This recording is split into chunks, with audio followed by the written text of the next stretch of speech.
வணக்கம் நண்பர்களே.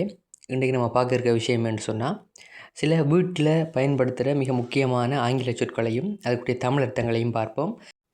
அதோடு சேர்த்து அந்த சின்ன சின்ன சொற்களை வச்சு எப்படி வசனங்களை அமைக்கிறது, எளிமையான வசனங்களை எப்படி அமைக்கிறது அப்படின்றதையும் பார்ப்போம். ஸோ வாங்க வீடியோக்குள்ளே போகலாம். முதலாவது பார்த்தீங்களா இருந்தால் ஹோம். ஹோம் ஹோம்ண்டா வீடு என்று சொல்லி அர்த்தம். அடுத்தது ஹவுஸ். ஹவுஸ் அண்டா இல்லம் அல்லது வீடு என்று சொல்லி அர்த்தம். இதில் ஒன்றை நோட் பண்ணுங்க என்று பார்த்தீங்களா இருந்தால், ஹோம்ன்றதுக்கும் ஹவுஸ்ன்றதுக்கும் ஒரு சில வித்தியாசங்கள் இருக்குது. இப்போ ஹோம் அப்படின்னும்போது ஒரு வீட்டுக்குள்ளே ஒரு குடும்பம் ஒன்று வசித்து வராங்க அப்படின்னு சொன்னால், வாழ்க்கை நடத்துகிறாங்க அப்படின்னு சொன்னால் அதை சொல்கிறது ஹோம் அண்டு. பிள்ளைகள் பெற்றோர் அப்படின்னு சொல்லியிருந்தா அது ஹோம். அது பார்த்திங்கன்னா வெறுமனே ஒரு கட்டிடம் மட்டும் உள்ளே பார்த்திங்களா இருந்தால் ஒரு மனுஷருமே இல்லை, வெறும் கட்டிடம் மட்டும் இருக்குன்னு சொன்னால் அதை சொல்கிறது ஹவுஸ் அண்டு. ஸோ ரெண்டுக்கும் வித்தியாசத்தை விளங்கிக் கொள்ளுங்கள். அடுத்தது பார்ப்போம் அறை. அறைக்கு பார்த்திங்கன்னா இருந்தால் ரூம். ரூம்ண்டா அறை. கிச்சன். கிச்சன்ண்டா சமையல் அறை. பெட்ரூம். பெட்ரூம்ண்டா படுக்கை அறை. பாத்ரூம். பாத்ரூம்ண்டா குளியல் அறை. ஹால் அல்லது லிவிங் ரூம். ஹால் அல்லது லிவிங் ரூம் அப்படின்னு சொன்னால் அமர்வறை அப்படின்ட்டு சுத்த தமிழில் சொல்லலாம். இப்போ அமர்வறை என்னும்போது இப்போ நாம் விசிட்டர்ஸ் வரும்போது நாம் வச்சு ஒரு இடத்துல கதைப்போம். ஸோ அப்படியான இடத்த சொல்கிறது தான் ஹால் அல்லது லிவிங் ரூம் அப்படின்னு சொல்லி. அடுத்தது டோர். டோர்ண்டா கதவு. விண்டோ. விண்டோண்டா ஜன்னல். ரூஃப். ரூஃப்ண்டா கூரை. ஃப்ளோர். ஃப்ளோர்ண்டா தரை. தரைன்ற போது நிலம் என்று சொல்லி அர்த்தம். வோல். வோல்ண்டா சுவர். டேபிள். டேபிள்ண்டா மேசை. சேர். சேர்ண்டா நாற்காலி, அதாவது கதிரை. பெட். பெட்டண்டா படுக்கை. கீ. கீண்டா சாவி. லொக். லொக்கண்டா பூட்டு. க்ளீன். க்ளீன்ண்டா சுத்தமான அப்படின்னு சொல்லி அர்த்தம். ஃபேன். ஃபேனண்டா விசிறி. லைட். லைட்டண்டா விளக்கு. ஸ்விட்ச். ஸ்விட்சண்டா ஆளி. அடுத்தது கபர்ட். கபர்ட்டண்டா அலுமாரி. ஸ்டேர்ஸ். ஸ்டேர்ஸ்ண்டா படிக்கட்டு. Balcony.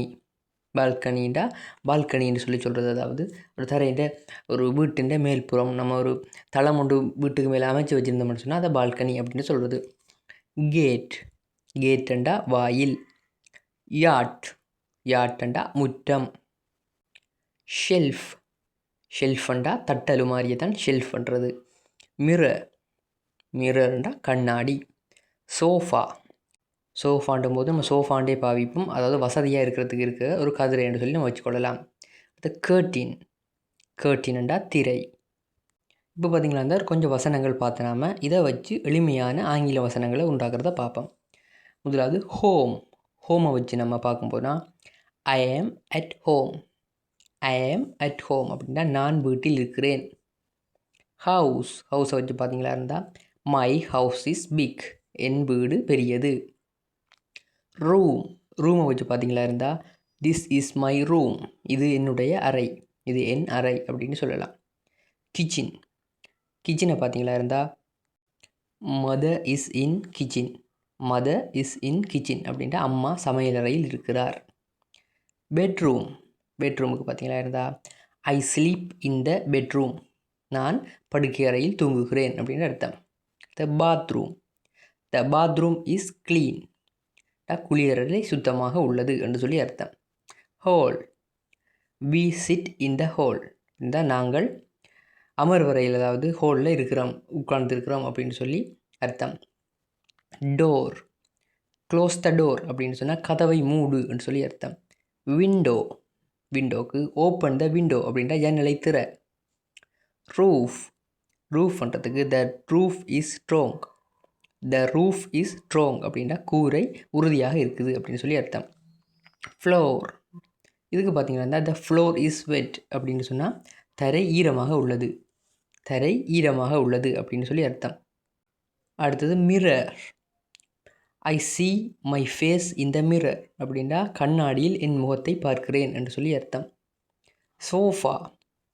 He sits on the sofa. He sits on the sofa அப்படின்னா அவன் சோஃபாவில் உட்காருகிறான் என்று சொல்லி அர்த்தம்.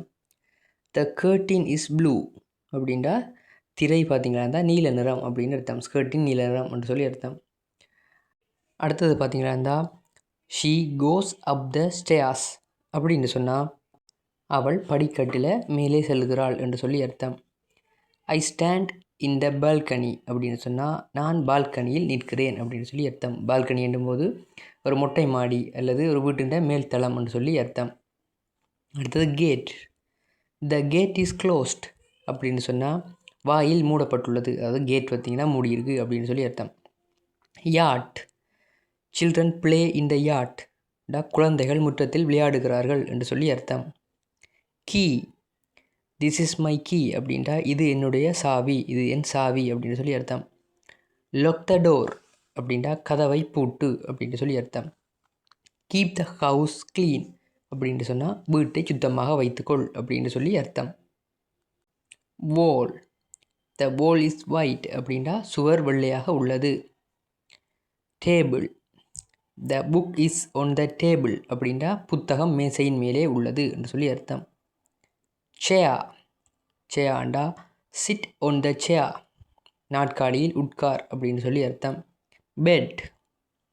பெட்டுக்கு பார்த்தீங்களா இருந்தால் I sleep on the bed நான் படுக்கையில் தூங்குகிறேன் என்று சொல்லி அர்த்தம். Fan. The fan is on. The fan is on அப்படின்னு சொன்னால் விசிறி ஓடுகிறது அப்படின்னு சொல்லி அர்த்தம். இந்த இடத்துல கவனிங்க, த ஃபேன் இஸ் ரன்னிங் அப்படின்னு சொல்லி வராது. ரன்னிங்ன்றது தான் ஓடுறதுன்றது ஆங்கிலத்தில். ஆனால் த ஃபேன் இஸ் ஒன்னுண்டா விசிறி ஓடுகிறது என்று சொல்லி அர்த்தம். ஸோ நோட் பண்ணி கொள்ளுங்கள். ரன்னிங்கண்டோ ரன்னண்டோ ஃபேனுக்கு சொல்கிறது இல்லை. அடுத்தது turn one the light. Turn one the light அப்படின்னா விளக்கை ஒன் செய்யுங்க, விளக்கை போடுங்க அப்படின்னு சொல்லி அர்த்தம். ப்ரெஸ் த சுவிட்ச். ப்ரெஸ் த சுவிட்ச் அப்படின்னா சுவிட்சை அழுத்துங்க. சுவிட்சுன்னும் போது ஆளி, ஸோ ஆளியை அழுத்துங்க. Clothes are in the cupboard. Clothes are in the cupboard அப்படின்னா உடைகள் அலுமாரியில் உள்ளன. Books are on the shelf. Books are on the shelf அப்படின்னா புத்தகங்கள் தட்டில் உள்ளன என்று சொல்லி அர்த்தம். ஸோ பார்த்தீங்களா நண்பர்களே, இது பார்த்தீங்களா இருந்தால் மிக எளிமையான வீட்டில் அடிக்கடி பயன்படுத்துகிற, வீட்டில் அடிக்கடி என்றதையும் விட நம்ம வீட்டோடு சம்மந்தப்பட்ட மிக முக்கியமான சொற்களையும் அதை வச்சு நம்ம உண்டாக்கக்கூடிய மிக எளிமையான சிம்பிளான வசனங்களையும் பார்த்துருக்குறோம். ஸோ இதை நீங்கள் எப்படி படிக்கணும்னு பார்த்தீங்களா இருந்தால் ஃபஸ்ட்டு இந்த வசனங்களை இப்போ என்னென்னத்துக்கு என்னென்னு சொல்லி நீங்கள் ஒரு ஞாபகம் வச்சுக்கொள்ளுங்க. தென் அடுத்து என்ன செய்யுங்கன்னு சொன்னால், இப்போ ஒரு தமிழ் வசனம் ஒன்றை உண்டாக்கிட்டு, இப்போ உதாரணத்துக்கு கதவு கருப்பு நிறம் அப்படின்ற ஒரு தமிழ் வசனத்தை உண்டாக்குங்க. பிறகு இப்போ கதவுக்கு டோர், கருப்புண்டா பிளாக், இப்போ the door is black colour அப்படின்ட்டு சொல்லி பிறகு இங்கிலீஷில் ட்ரான்ஸ்லேட் பண்ணுங்கள். ட்ரான்ஸ்லேட் பண்ணிவிட்டு நீங்கள் அப்படி டெய்லி ப்ராக்டிஸ் பண்ணும்போது உங்களுக்கு வார்த்தையும் வரும். அதோட இந்த எளிமையான வசனங்களை எப்படி சிம்பிளாக அமைக்கிறது அப்படின்ற ஒரு சின்ன ஒரு மோட்டிவேஷனும் உங்களுக்கு வரும். ஸோ உங்களால் ஏலும். இன்னொரு விஷயம் என்று சொன்னால், எல்லாத்துக்குமே டிரான்ஸ்லேட்டரையோ அல்லது ஏஐயோ நீங்கள் பாவிக்காதீங்க. ஏனென்றால் உங்களோட செல்ஃபான மெமரியால், செல்ஃபான நாலேஜால் செய்கிறதுக்கு பாருங்கள். இப்போ ஒரு சில பேருக்கு ஒரு தாட்ஸ் இருக்குன்னு சொன்னால், இப்போ ஒரு லெட்டர் எழுதணும்னு வச்சுக்கொள்ளுங்க. இப்போ உடனே போயிட்டு ஒரு ஏஐயை யூஸ் பண்ணி உடனே ஹவ் டு இந்த இப்படி ஒரு பர்பஸ்க்காக லெட்டர் எழுதித்தான்னு சொல்லி நம்ம அடிக்கும்போது அது லெட்டரை தந்துடும். ஓகே, அது ப்ரெசன்ட் அதில் சரி இருக்கோ பிள்ளை இருக்கோ நமக்கு ஒரு கொண்டென்ட் வந்துட்டு. ஆனால் பல பேர் அதை படித்து பார்க்குறதில்ல. உடனே நம்ம பேரை போட்டு உடனே சென்ட் பண்ணிடுறது அல்லது நம்மளோட பயன்பாட்டுக்கு எடுத்துக்கொள்வது. இது தவறான ஒரு காரியமே என்று சொன்னால், இப்படி நீங்கள் செய்ய உங்களுக்கு வார்த்தைகள்ன்ற பரிச்சயம் வராது, நீங்கள் ஆங்கிலம் கதைக்க இயலாது. அது மட்டும் இல்லாமல் உங்களோட சுயமாக மொழி பற்றி யோசிக்கிற இந்த ஆற்றல் கொஞ்சம் கொஞ்சமாக மங்கிக்கொண்டே போகும். ஸோ இதை ஞாபகத்தில் வச்சுக்கொள்ளுங்க. என்ன தான் நம்ம புது டெக்னாலஜி வந்தாலும், டிரான்ஸ்லேட்டர் இருந்தாலும், எப்போயுமே நமக்கு கை கொடுக்க போகிறது டிக்ஷனரியும் நம்மளோட சொந்தமான மெமரியும் தான். ஏன்டா ஃபிசிக்கலாக நீங்கள் ஒர்க் பண்ணும்போது தான் உங்களுக்கு அதுக்குரிய பலன் நிச்சயமாக கிடைக்கும். ஸோ எப்போயுமே உங்களோட வேலையை குயிக் பண்ணுறதுக்காக நீங்கள் அதை யூஸ் பண்ணுறதுல ஒரு பிழையும் இல்லை. ஆனால் நீங்களே அவருக்கு அதை வாசித்து ஒரு அர்த்தமோட புரிஞ்சு கொள்ளுங்கள். இன்னும் சில ஆப்ஸ் இருக்குது அப்படின்னு சொன்னால், இப்போ வார்த்தைகளோட எதுவும் இலக்கண பிழைகள் இருக்க மாட்டால் திருத்தி தரக்கூடிய ஆப்புகள் இருக்குது. அதை பயன்படுத்துகிறது தவறு இல்லை, ஆனால் தேவைக்கு மட்டும் பயன்படுத்துங்க. எல்லாத்துக்கும் வரும்போது போன்ற கவனித்து பாருங்கள். நீங்கள் ஒரு கட்டுரை எழுதும்போது ஒரு வார்த்தை தவறாக இருக்குது. ஸோ அதில் நீங்கள் போய் மவுஸை அல்லது கேர்சரை வைக்கும்போதே அது இந்த வார்த்தையை இப்படி மாற்று அல்லது ஆட்டோமேட்டிக்காக மாற்றவாண்டே கேட்கும். நீங்கள் ஓம்னு சொல்லும்போது அது மாறிடும். ஆனால் அதில் என்ன மாற்றம் நடந்திருக்குன்றதை நீங்கள் பெருசாக கவனிக்க மாட்டீங்க. அது என்னத்துக்காக இப்படி மாறினதுன்னு சொல்லி. ஸோ இதான் பார்த்தீங்கன்னா நம்முடைய சிந்தனையை கொஞ்சம் பெருசாகி விடாமல் அப்படியே வச்சுருக்கிறதுக்கு, லோவிலேயே இருக்கிறதுக்கு காரணம். ஸோ முடிஞ்ச வரைக்கும் செல்ஃபாக ஒர்க் பண்ணுங்கள். ஃபிசிக்கலாக ஒர்க் பண்ண பாருங்கள். ஸோ ஃபிசிக்கல் ஒர்க்ஸ் தான் இப்போ டெக்னாலஜி இன்றைக்கு வருது நாளைக்கு ஃபெயிலியராக போகலாம். நம்மளோட ஃபிசிக்கல் மைண்டில் இருக்கிற விஷயம் இன்றைக்குமே ஃபெயிலியராக போகாது. ஸோ யார் பயன்படுத்தாலும் தேவைக்காக பயன்படுத்துங்க. ஆனால் அதனுடைய அர்த்தங்களை தெரிஞ்சு பயன்படுத்துங்க. ஸோ இதோட நான் வீடியோ முடிச்சுக்கொள்கிறேன். இந்த வீடியோ பிடிச்சிருந்தா மறக்காமல் ஷேர் பண்ணிக்கொள்ளுங்க, லைக் பண்ணிக்கொள்ளுங்க. அது மட்டும் சேனலை சப்ஸ்கிரைப் செஞ்சு கொள்ளுங்கள். எதுவும் டவுட்ஸ்ன்னு சொன்னால் எனக்கு கமெண்ட் பண்ணுங்கள். ஸோ இதோட நான் வீடியோ முடிச்சுக்கொள்கிறேன். இன்னும் ஒரு பயனுள்ள வீடியோவில் சந்திப்போம். நன்றி, வணக்கம். மறக்காமல் ஃபிசிக்கலாக ஒர்க் பண்ணுங்கள்.